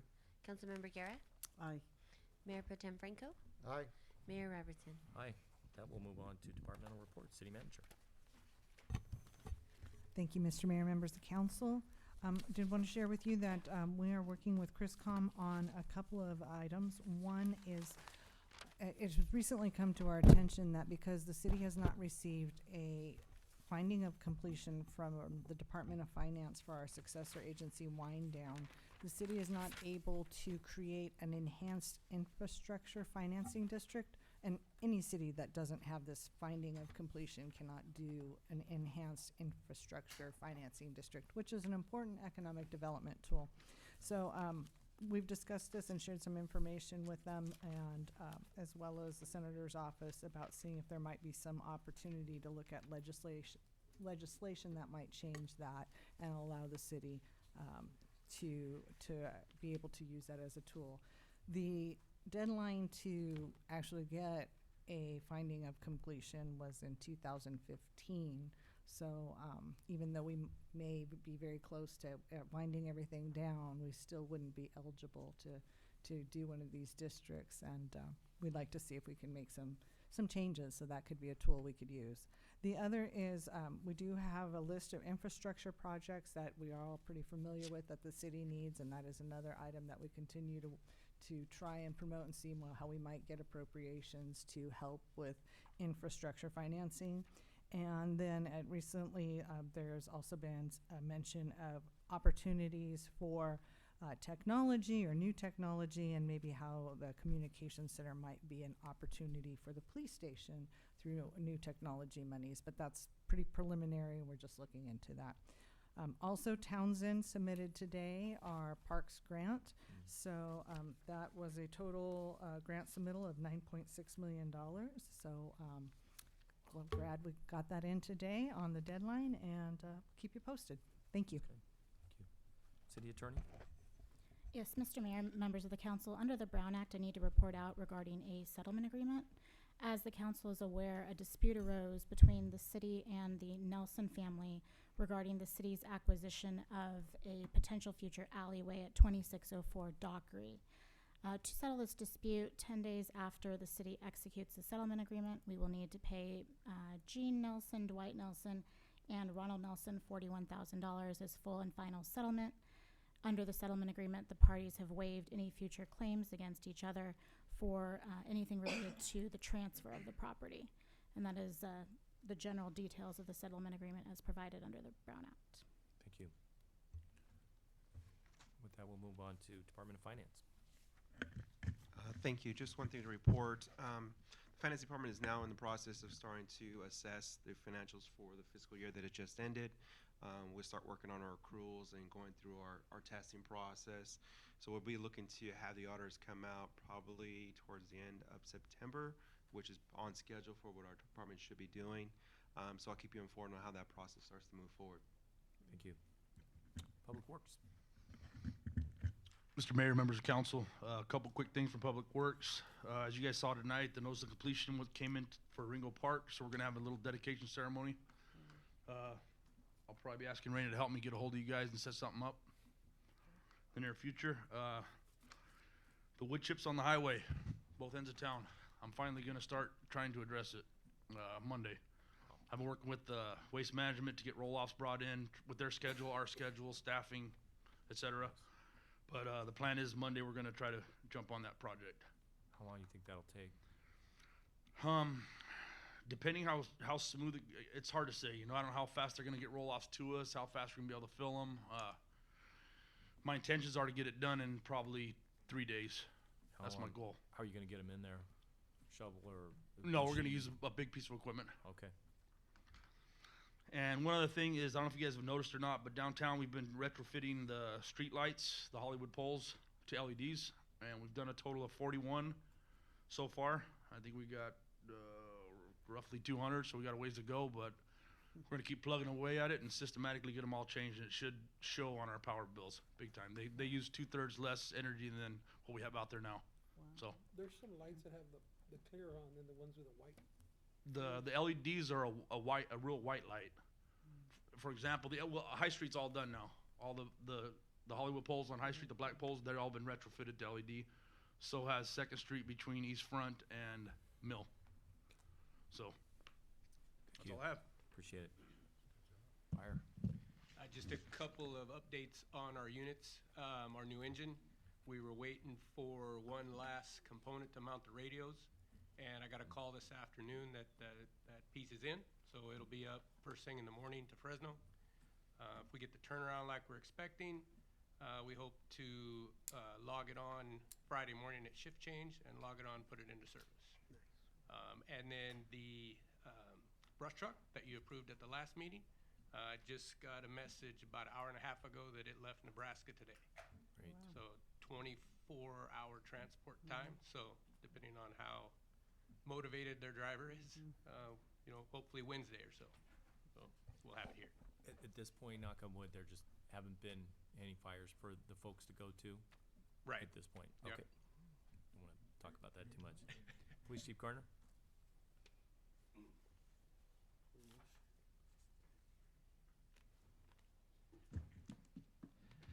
Mayor, members of the council, in addition to the report you have in your packet that is a review of the last 2 weeks, since it's the middle of the year, I wanted to present a quick mid-year review of where we are crime-wise. I hope to be able to read my notes, but it's too dark, so I'll read it off the screen. As I said in January when I did the report then, and I did an overview of the last 3 years, we had seen a 30% reduction in Part 1 crimes. What you see listed on the board here are what Part 1 crimes are, and these are the crimes that we are required to report to the FBI that are reported to us every year. And go ahead. So far in the first 6 months of 2019 compared to the first 6 months of 2018, we've had a 12% reduction in Part 1 crimes. That equates to 52 fewer crimes reported in the first 6 months of 2019 than was in the first 6 months of 2018. We're averaging during that time of 1.57 crimes reported per day citywide. Go ahead. The largest reductions that we saw were in violent crime. So far this year, we've had a 42% reduction in violent crime over the first 6 months of 2018, 67 fewer violent crimes reported during that 6-month period. Okay. Most of that was in aggravated assault. An aggravated assault is simply an assault that involves a weapon. We saw a 49% decrease in aggravated assaults, 18 fewer reported than there were this time last year. I think a part of the big reason for that is we've been really aggressive with our efforts to seize weapons. Go ahead. Over the first 6 months of the year, we've seized 19 different weapons from folks in the city that meant to do harm with them. One of the other major concerns we had, and if you remember, I reported about this last year, was an increase in domestic violence. We were seriously concerned about that. Go ahead. So far, we've seen a 33% reduction in domestic violence, 22 fewer domestic violence reported in the first 6 months of 2019 than were reported in the first 6 months of 2018. There's a lot of reasons for that. One, I think, is that we've been very aggressive in partnering with community resources to provide education to domestic violence victims and reducing re-victimization, which is significant for us. Go ahead. It's not all good news. We did have an increase in property crimes, 5% increase in property crimes. Over the first 6 months, we had 17 reported additional property crimes. Go ahead. Burglary led the league in that. We had a 27% increase, 21 more burglaries, and these are a combination of residential home burglaries and commercial burglaries. We did have a reduction in theft, general theft. We had a 7% reduction in theft, 11 fewer than this time last year. Go ahead. And auto theft went up by 12%. Small numbers. We had basically one more car a month stolen this first 6 months of the year than we had last year, but it's still an increase. So anyway, as I said, it's the middle of the year, so I wanted to give you a mid-year update, and I'm available for any questions if you may have them. Chief, thank you for that. It's not really a question, it's just a comment. The picture of all the firearms your department have done a great job of taking off the streets is just a reminder of just how fragile our safety is and how the recent news of all the mass shootings that nobody's immune. So we all have to be one community and work together. So thank you for you and your department for your hard work. Thank you. Just one question, I have Chief. a question. Yeah, Sorry. yeah. Okay. Do you want to go? Go ahead. Are you guys drilling? Is the department doing any drills, like active shooter drills? Do you do it all the time, or you do it in conjunction with the county? We train, actually, every law enforcement agency trains in that, and it's part of our perishable skills training regimen. Every 24 months, we have to go through refresher training for that. We're also working with the school district to put together training on active shooters in schools. The first part of September, there's going to be a countywide meeting involving all the law enforcement agencies and all the school districts in the county to talk about how to address violence at the schools. So there's quite a bit of focus on that issue right now for obvious reasons. Absolutely. Thank you. Yes, ma'am. Chief, I've noticed, and this was brought to my attention as well, is, we've had less crime, which you stated as well, like the shootings and stuff, so that's great. And we've seen more officers on the street really doing I even see them running through the alleys. But I did notice that you said the property crime, like the thefts. Do you feel, I don't know if you can state this, but is it due to the street people that we've been seeing more? Because that's something that we've been noticing, or I've noticed, and it's been brought to my attention that we've seen more, I don't know if they're homeless or they're coming from other cities, but they don't look like they belong in Selma. But do you feel it's people like that are breaking into people's homes or vehicles?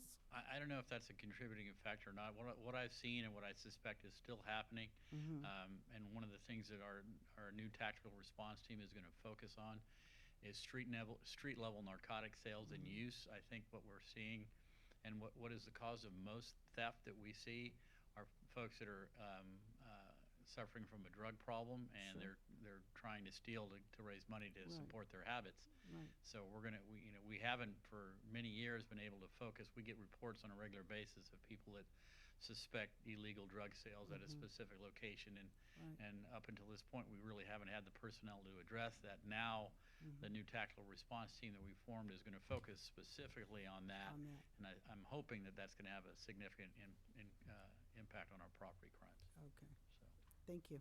you're welcome. Anyone else? Nope. Okay. Okay.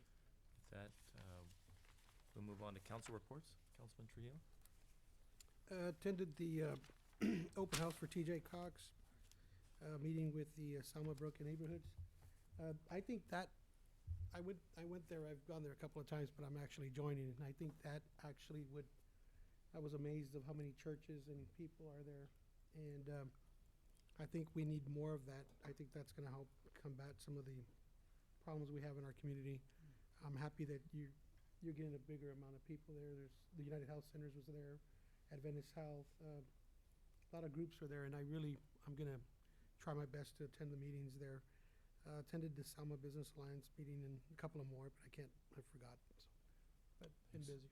All right. Councilmember Guerra? Okay. I've attended the United Health Center's chamber mixer, which was really nice. They gave all new or individuals that haven't seen the facility, they gave them tours of the facility, which was really nice. I also attended the ribbon cutting for the new remodeled job at McDonald's, which looks amazing. It looks so much different than when I used to work there so many years ago. I also attended the I'd be quiet. also attended the Boys and Girls Club car show, which they presented the council, if I can grab it, with this appreciation award, which was really nice. You gonna pass it down? Yeah, pass it down. And then I also attended the U.S. Congressman T.J. Cox's ribbon cutting, his open house on Saturday. And that's pretty much for me. Awesome. Thank you. Councilman Avalos? Oh, yeah. I had a busy week to myself. I also attended the United Healthcare mixer, and that was a good event in our community. And also attended the McDonald's ribbon cutting. I didn't see your picture on the wall, Sarah, for the employee of the outstanding McDonald's. Yeah. No, but no, it was good. It's a new look at McDonald's for all the McDonald's. I was talking to one of the owners, and they're all transitioned to the new set of McDonald looks. Exterior.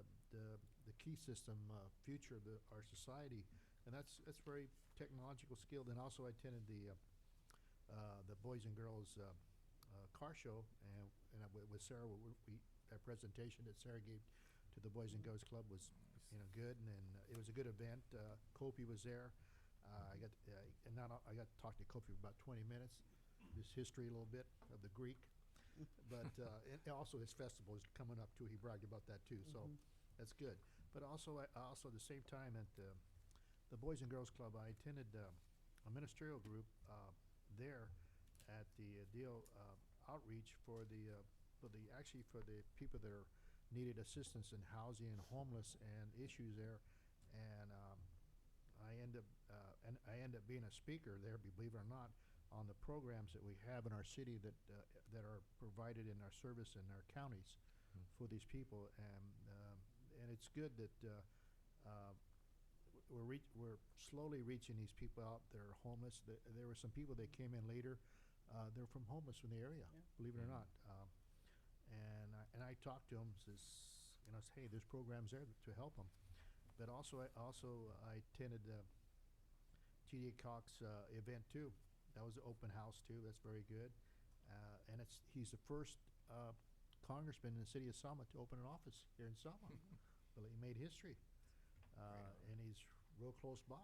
He's got our ear right there, which is good. It's good to have a public official that high magnitude and here in our city of Selma, in our city, which is good because it shows that city of Selma is going to grow and be a positive impact in the communities and the surrounding areas. And I appreciate he picked Selma. Good. Thank you. And I also, again, I always thank the people who work for the city of Selma, the employees. They're always an important value of our community because they make these things happen behind the scenes. You know, you guys are a valuable tool for the city of Selma. And, you know, anybody belongs to the Lions, Boy Scouts, whatever, they're part of our community, chamber, whatever.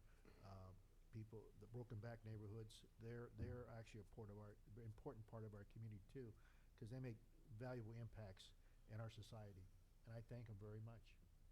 That's all I gotta say. Thank you. Thank you. Mayor Pro Tem? Nothing to report. I just, for clarification, Isaac, have a quick question. Earlier, when we were going over the check register, you talked about the SB1 money, that $500,000. Just for clarification, do you have a timeline when we're supposed to receive that, or that Nebraska project would start hypothetically? The funds have already been received for the increment that I gave to you earlier. We did have a meeting with a lot of developers out there that would pertain to that infrastructure improvement. That was about a month ago, or maybe a couple weeks ago. So we're starting to have the conversation again with them and find out where they're at. We're waiting for them to get back to us to see how they'd like to proceed. Okay, it'd be nice if we had even a target date of, we can tell the community we're finally gonna fix Nebraska in November Yeah, me or too. February or something, you know. I'm with you there. Okay, that's it. I attended the Chamber of Commerce ribbon cutting at McDonald's. Interesting things that they're doing there. That architecture's interesting. Oh, the yeah. landscape gardening. No maintenance of water. No New water. technology. Very water neutral. Sign of the Future attended. Bless you, Congressman Cox, T.J. Cox's open house on Saturday. Really great that he opened his office in Selma, and it's right next door. So you know we definitely have someone to go see. The city manager and I met with a citizen at his home a couple weeks ago to discuss his concerns about public safety. And he expressed his gratitude to Selma Police Officer Daniel Battenfield for his courteous service and for apprehending a person operating their vehicle unsafely in his neighborhood, as well as the dispatchers. They were both recognized for their courteous work and swiftness in terms of communicating with the officer. An employee of a Selma business contacted me to let me know he tripped on the sidewalk on High Street, and it was in front of a hair salon, and he said it was because of the tree roots, you know, growing under the sidewalk and pushing it up. You probably heard about it too. Yeah. So I saw your email about how CDBG funds can't be used for certain items, but they can be used for infrastructure for sidewalks, and it might be a good thing to attack that problem and spend that money on sidewalks and the tree root problem in the High Street and the First and Second Street downtown area. I want to say another thank you. They're gone now. Frank Hernandez and Jennifer Anderson. They've been sacrificing their weekends to transport dogs to Oregon, 13 hours each way. So it's really nice that they do that. Appreciate that. We had some good people out tonight, some volunteers for the shelter, and you know, just so much to mention. I didn't do. We have a board member there, Steve Johnson, and the rest of the board came out, and it's just a community output. It's a community activity that we do, and it's definitely a labor of love. I was there this weekend, and it's nice to take the dogs out and to, like I said, to be with them. It's nice to have that community support. It makes all the difference to do that. I attended COG last Thursday night from 5:30 to 8 p.m. in Fresno, and one of the big things they talked about was SB 743. So it's the new CEQA guidelines, the California Environmental Quality Act. So when you put something up, you've got to go through a CEQA review, and the new standard is vehicle miles traveled instead of level of service. So it seems like a lot of mumbo jumbo, but the practical effect is, and it takes effect July 1st, 2020, is if you put up an apartment or building and you want to put in, you know, you have like six units and you want to put in 6 parking spaces, they may not let you. They may say, oh, I'm sorry, you know, under CEQA, we're discouraging car use. So you're going to have to abate that. You're going to have to start mitigating these risks. So it could have some effects on construction. Same with road widening. You want to widen a road? Why? For more cars? So that's just what the executive director of COG was saying. Just be on the lookout for.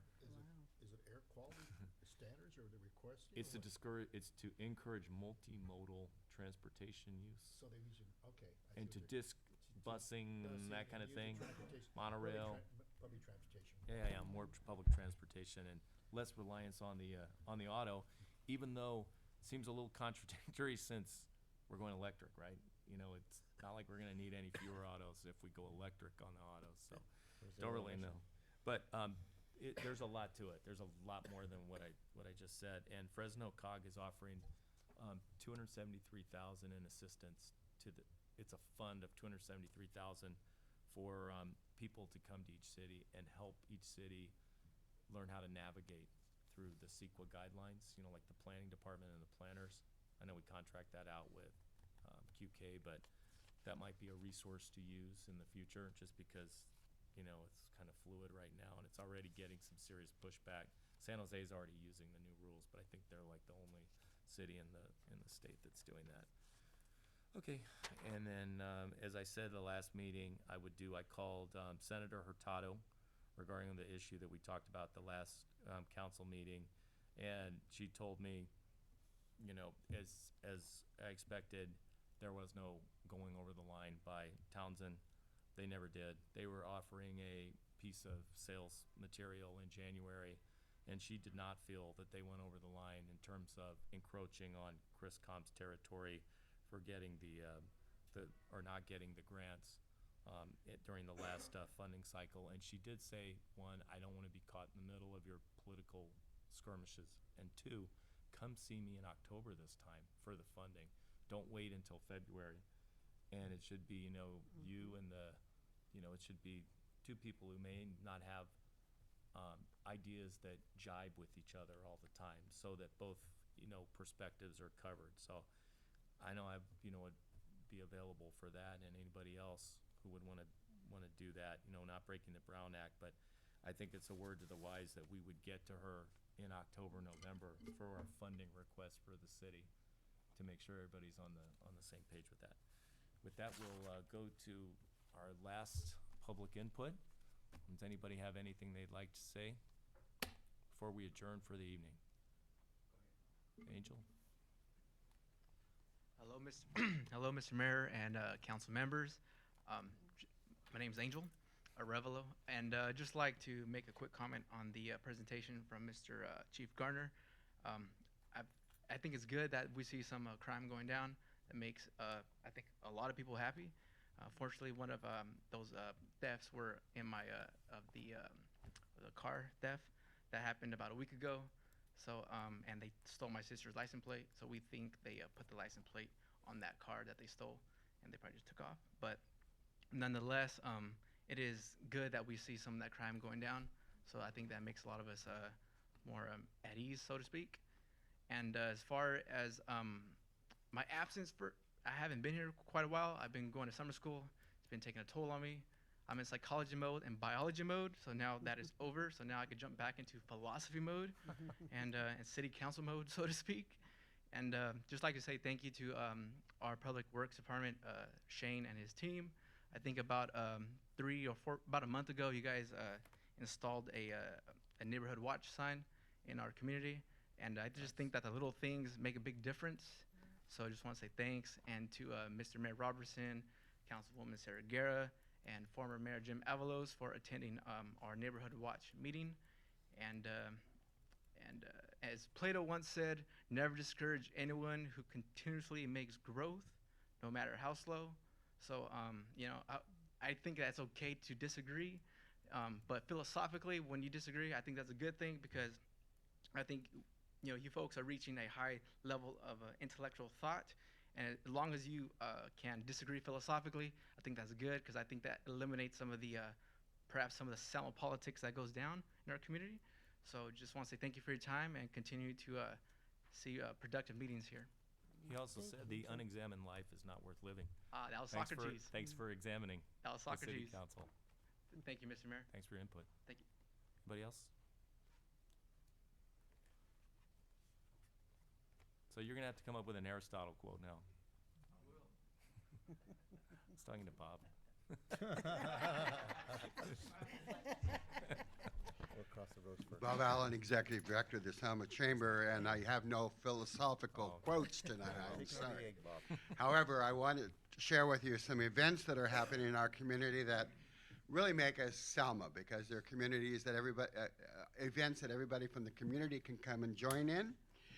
Last Friday, we started our first farmers market and concert in the park. We had approximately 100 people. It was very hot Friday night. However, I promised chamber weather, and before the evening we had a breeze, so it was nice. But our farmers market sold out. We got rid of all the produce and fruit that we had, and we had the Art in the Garden band who did a great job of providing some jazz for us. These concert series and the farmers market, it's a joint venture between the chamber and the City of Selma. The Selma Recreation and Community Development Department helps sponsor these events, so we appreciate that partnership that we've had for many years doing these. I would like to pass out a flyer on the events. Shane, maybe I'll let you do that. Next week we have Fabulous Enchantments, followed by Sounds of Freedom, and then our last one will be Prestige. And on that night we will also be having our chamber dinner. So I expect all of you to buy a dinner ticket, at least 2 of them, and for takeout or eat there, and then enjoy the music that evening. The 23rd is the dinner? The 23rd is the dinner. Yeah, if you'll see under Prestige, there's that little green box, and it tells you. The other one, don't sit down yet, Shane. He's the young one here. Well, I don't know. Yeah.